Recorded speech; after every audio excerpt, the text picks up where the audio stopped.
My understanding of the Nocturnes is based on my engagement with the music as an analyst, performer, and collaborator. And at the heart of each of these domains is the act of listening. So before I say anything more, I'd like to invite you all to listen to the first nocturne.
When I first listened to this music, the sparse texture led me to focus on each note as a focal point of meaning, in the way that I might listen to or approach a piece by Webern. But I found that when I focused so closely on the points of sound, it was hard to make sense of the extended silences and spaces between each articulation. So I tried imagining each note as though it were the beginning of the sound, rather than the center of it, as if the sound of each note's articulation cut open the space in which it came to life. When I listened to the qualities of these spaces as they unfolded, the musical texture became richly layered and full of active resonances. In this presentation, I will discuss the nocturnes from the perspective of these spaces, using concepts drawn from the poetry of Federico García Lorca as an aid in describing Crumb's compositional techniques. George Crumb was a great admirer of Lorca's work.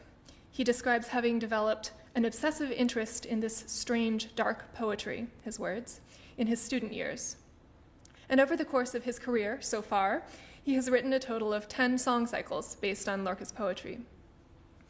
The four nocturnes do not refer explicitly to Lorca's poetry, so the idea to consider the two in conjunction originated in my interpretation of Crumb's nocturnes and my parallel readings in Lorca's poetry. I started exploring Lorca's poetry partly because the pieces that Crumb wrote just before and immediately after the four nocturnes both include settings of Lorca's poetry. The four nocturnes, subtitled Night Music 2, were written in 1964. The subtitle links the nocturnes with the piece he wrote just before it, Night Music 1, which includes vocal settings of two different Lorca poems. The next piece he wrote, the four books of madrigals, were also settings of Lorca's poems. Crumb's sketches also support a conceptual connection with Lorca. You can see on this page where he has written Lorca's name beside the working title for the four nocturnes, which was Suite for Violin and Piano. This reference to Lorca appears alongside a label that occurs in the finished score, Rain Death, which was a title that Crumb invented and reused in later settings of Lorca's poetry. Beyond these circumstantial connections, I find that Lorca's poetry is able to articulate qualities of absence and emptiness that seem highly relevant to Crumb's writing in the Four Nocturnes.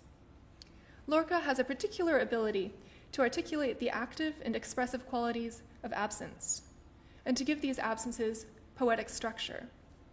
The scholar Christopher Maurer has called him the greatest of Spain's elegiac poets. I found that considering Lorca's evocation of absence through active, palpable forms made it easier to conceptualize and to describe Crumb's open spaces as expressive focal points. I'll begin my discussion with the idea of sonic shadows in one of Lorca's poems, connecting this to the opening of Crumb's first nocturne. I will then explore Lorca's poetry and Crumb's nocturnes through the idea of huecos, which is a Spanish word that refers to empty space and that has particular resonances within Lorca's poetry. Here is an excerpt from a poem by Lorca that Crumb set much later in his life, in 2009, in his cycle Ghosts of Alhambra. The poem is titled Ay. El grito deja en el viento una sombra de ciprés. The shout leaves in the wind a shadow of cypress. The shout happens off-screen, so to speak, in the title of the poem, rather than in its body. By the time we register its presence, it has taken the form of a sonic afterimage, a cypress shadow. My experience listening to Crumb's nocturnes through the spaces cut open by its articulated sounds could be compared to Lorca's focus here on the afterimage of the shout. The shadow of cypress left in the wind has a palpable presence, becoming more formidable the longer it extends into the imagination. Yet its presence depends on the perception of absence, a shout that has left. So we experience in Lorca's poem absence as an active, palpable subject. This aftersound is part echo and part expectation, an electric charge to the air that is active throughout the listener's experience of the poem. The opening of Crumb's Four Nocturnes creates a similarly charged experience of the space following a sonic attack. The first sonority is built on a plucked vertical major seventh in the piano, F sharp to E sharp. Because of the percussive nature of the sound of the piano, the body of each note resonates after its initial articulation. Above this, a second major seventh between B and C extends like a horizontal shadow, alternating between the two notes in a series of echoes. This five-note gesture, which begins pianissimo and decays into a 3-second empty fermata, magnifies the percussive profile of each individual note onto a larger scope. The concentrated attack, the vertical pizzicato seventh, creates a diffuse decay, the rocking echoes leading into silence. Because of the extremely soft dynamic, Crumb seems to be asking for almost superhuman attention from the audience. As the sound decays, the attention necessary to perceive it increases, concentrating in the 3-second silence of the fermata.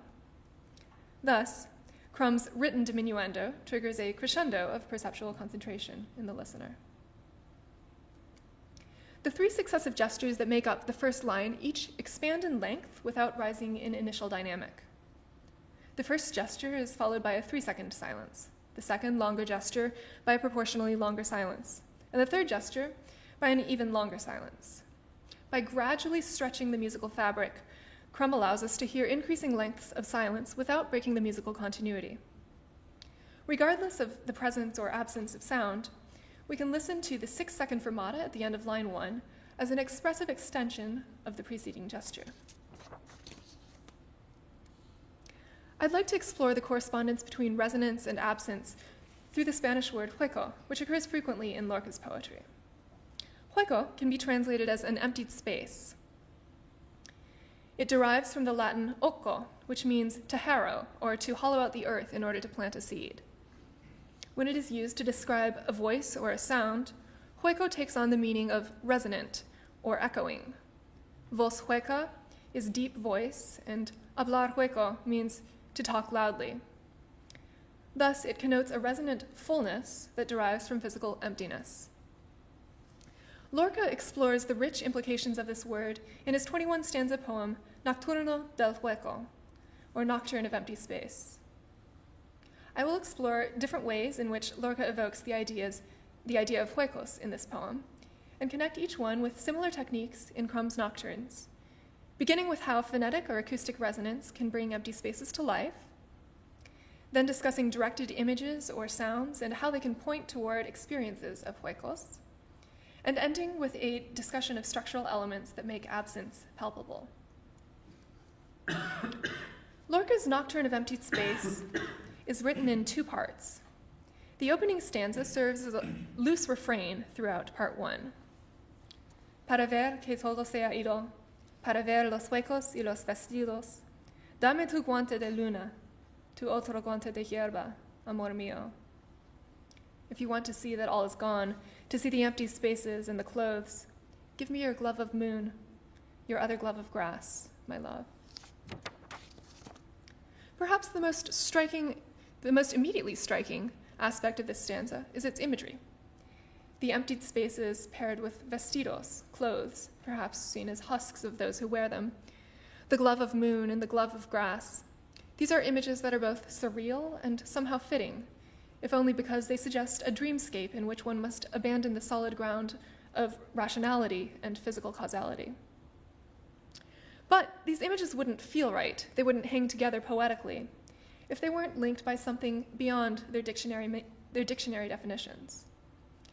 In this first stanza, the syntax is logically constructed, though in later repetitions of the refrain, the syntactical structure begins to break apart. What remains in both cases is the resonance of the sounds of the words, emptied of logical meaning and form. For instance, the word vestidos, clothes, contains and echoes the word ido, which means emptiness. The phonetic resonance between ido and vestidos connects the conceptually more distant words. At the end of the stanza, a more distant, partially dissolved echo of ido surfaces in the last vowels in amor mío. Lorca's attention to the sound of the words over their meaning intensifies over the course of the poem. Here's the last stanza in part one, a modified expansion of the opening stanza in which the syntax dissolves into fragments. Para ver que todo sea ido, amor inexpugnable, amor cuido, no me des tu fuego, que ya va por el aire el mío, ay de ti, ay de mí, de la brisa, para ver que todo sea ido. Each line ends in an echo related to the word ido. Ido becomes huido, which twists into hueco at the end of line 3. This word is the most distant from the sound of ido, and yet the closest in meaning, since it shares the sense of emptiness. From here, emptied of the original consonant D, the vowels of ido resurface in mío, and then those vowels pivot into brisa, which returns at last to ido. So, ido, huido, hueco, mío, brisa, ido. Lorca gives us a musical experience composed of sounds that bleed through and across his words, filling the gaps in syntax and logic with resonance. Acoustic resonance is central to Crumb's Nocturnes, not only in the implied interaction between the notes and the resonance of the space in which they are performed, but also in manipulations of sound that suggest the acoustic envelope of cavernous spaces beyond the actual performance environment. This is similar to the phonetic resonance that Lorca creates through the repetition and modulation of vowels in his poetry. For instance, in the second line of the first nocturne, Crumb asks the pianist to strike the strings and crossbeam of the piano sharply, and then to follow this attack with a sustained tremolo on the strings of the piano. The effect is like that of a loud crack resounding in a cathedral. Daphne, would you mind demonstrating this?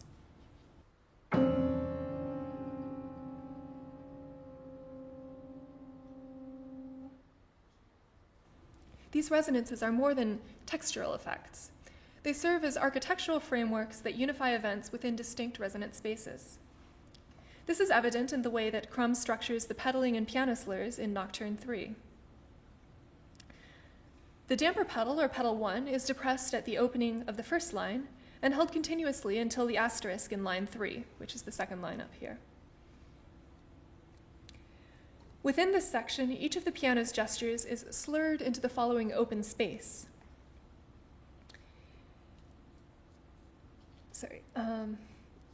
Is slurred into the following open space, with the exception of 2 interpolated gestures in lines 1 and 2. Here's a close-up of the opening section. Each slur is like an open parenthesis that is left hanging, cupping the resonance of the space after it. When the damper pedal is released at the asterisk, it feels as though the atmosphere surrounding the violin's line has suddenly vaporized. It's as if the air has left the room. The absence of resonance makes us aware of the essential quality of what is no longer there. Here's a close-up of line 3. The acoustic vacuum created by the release of the damper pedal makes way for a free-fall glissando in the violin part, which ushers in a new resonant space characterized by the use of the sostenuto pedal on the pitches indicated. I'd like to demonstrate this third line of the Nocturne with Daphne to give a sense of the effect of these shifts in resonant spaces.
Without the resonance created by the pedaling structure in this nocturne, the individual gestures and notes would feel less connected across the apparent gaps. We would also be less attuned to the architectural qualities of large sections of music.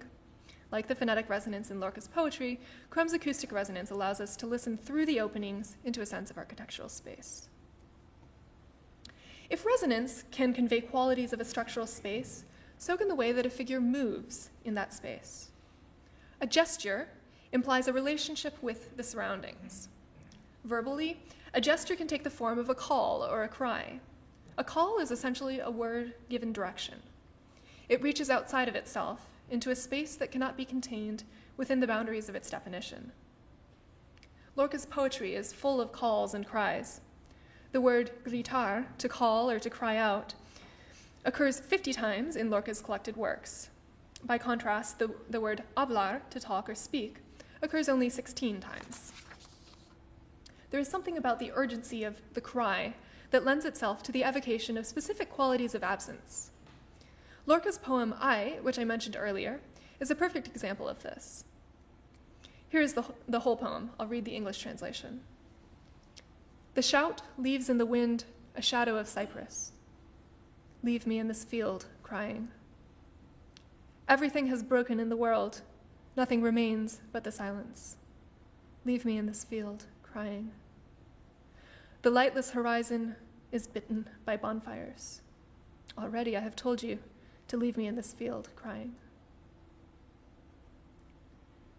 Nowhere does Lorca give an explanation of the events surrounding the crying out of the poem's title, but the gesture of inconsolable grief is enough to evoke the weight of a deeply personal loss.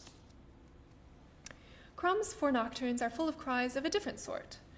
Following in the tradition of Bartók's night music, which is the style first set forth in Bartók's out-of-doors suite for piano, Crumb imitates an array of nocturnal calls and nature sounds.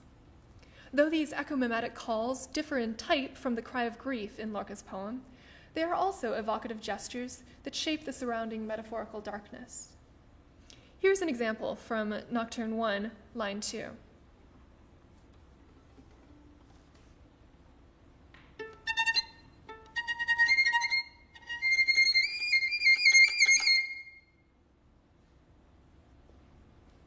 To contrast with that, here's an example of a different call from Nocturne 4, line 3.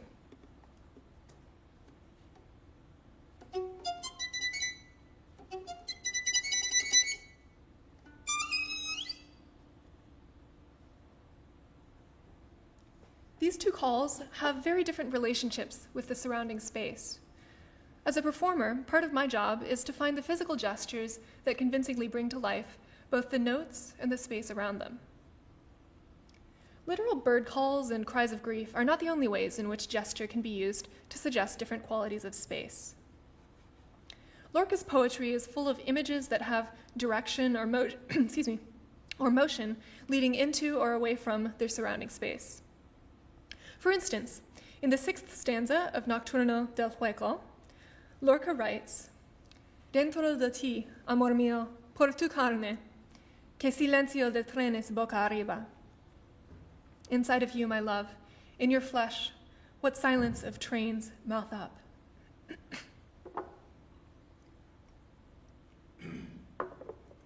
The silence of a train face up, a derailed train, is a very vivid and particular sort of silence. Very different, for instance, from the silence of a canoe floating on a still lake.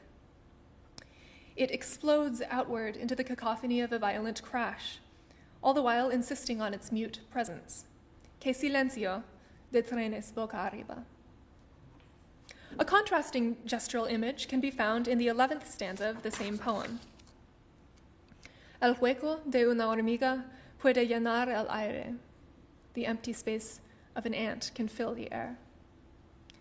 The hueco, or hollow left by an ant, provides an implosive focal point for the surrounding air, filling the air by drawing it into its vanishing form. Virtually every gesture in Crumb's 4 Nocturnes has some sort of dynamic relationship with the surrounding space. I'd like to look at the implications of one particularly distinctive gesture in the piano part that recurs throughout the 1st, 3rd, and 4th Nocturnes.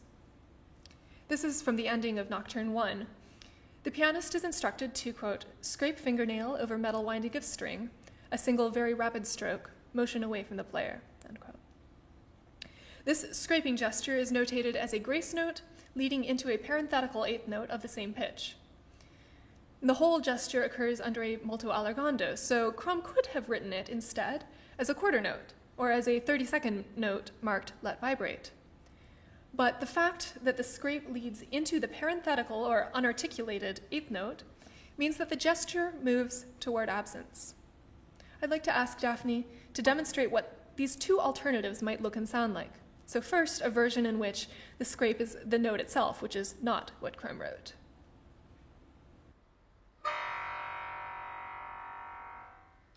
And then what Crumb has written. Let me try that again.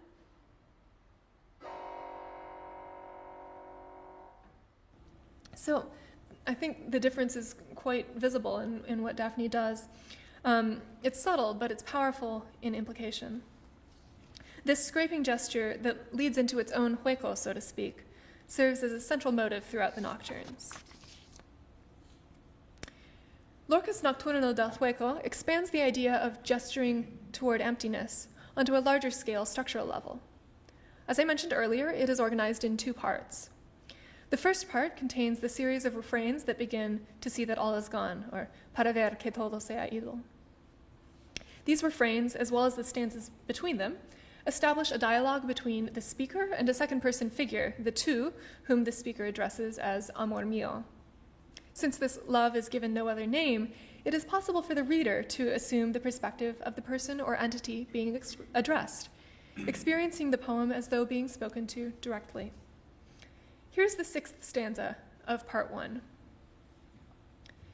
Inside of you, my love, in your flesh, what a silence of trains mouth up. How many arms of mummies in bloom. What a sky without exit, my love. What a sky.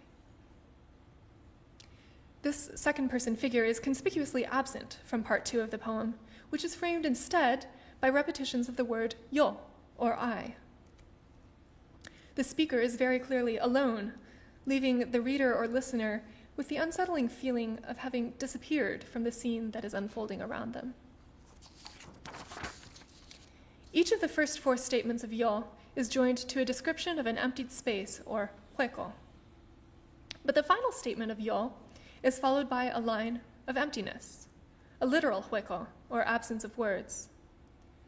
The italicized final couplet, separated from this last yo, underscores this total absence with its unsettling imagery. There is no new era, nor light rekindled, only a blue horse and a dawning. The ending of Crumb's fourth nocturne uses a virtually identical structural technique to similar effect. This movement, which is marked con un sentiment di nostalgia, is framed as a partial memory of the first nocturne. It consists of two sections, the first of which echoes the opening line of the first nocturne, but contains ghostly grace notes flitting through the open framework. And the second of which is a three-part echo of the calling gestures introduced in line 2 of the first nocturne. The first gesture of this three-part echo begins with a percussive strike on the piano, which opens into a resonant space through the use of a wire brush tremolo. Daphne, would you mind demonstrating that?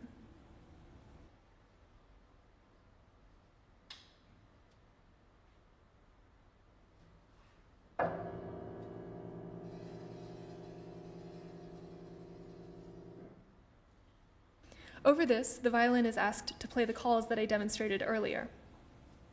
The second part of this three-part echo begins with the same sonority in the piano, accompanied by a shorter and more subdued pair of calls in the violin.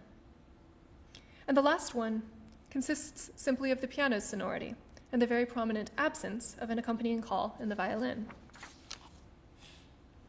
Crumb explored further extensions of the idea of choreographed absence in the mimed phrases that end vox balene and apparition. In this case, with the nocturnes, the violin's absence is implied through the structural repetitions of the piano part, in much the same way that Lorca's Nocturne of Emptied Space communicates its final hueco. So here is the complete ending of the fourth nocturne.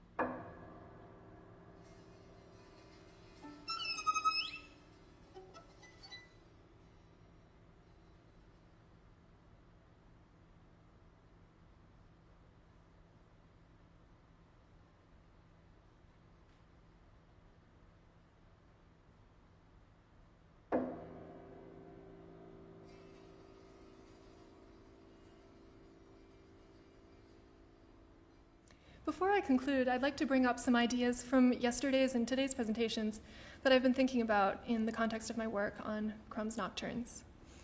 I was really interested in how Timea and Nuno and the performers from Seconda Pratica drew from the vocabularies of different disciplines in the presentation and performance. I think that other creative media, like painting and poetry, can form rich sources for articulating concepts that may be less easy to define in terminology associated with music theory or history. Part of why I found Lorca's poetry to be helpful as a conversation partner for Crumb's music is because it is both extremely specific and concrete in its imagery and also fundamentally open-ended. It thus lends a framework that can lead back into a deeper experience of the music, and perhaps also derive new resonances from its own juxtaposition with Crumb's music. For me as a performer, Lorca's poetry and the concept of huecos provided a rich framework on which to build my interpretation of the four nocturnes. As Daphne and I perform the nocturnes now, I hope that these concepts provide resonant openings into your own interpretations of the music.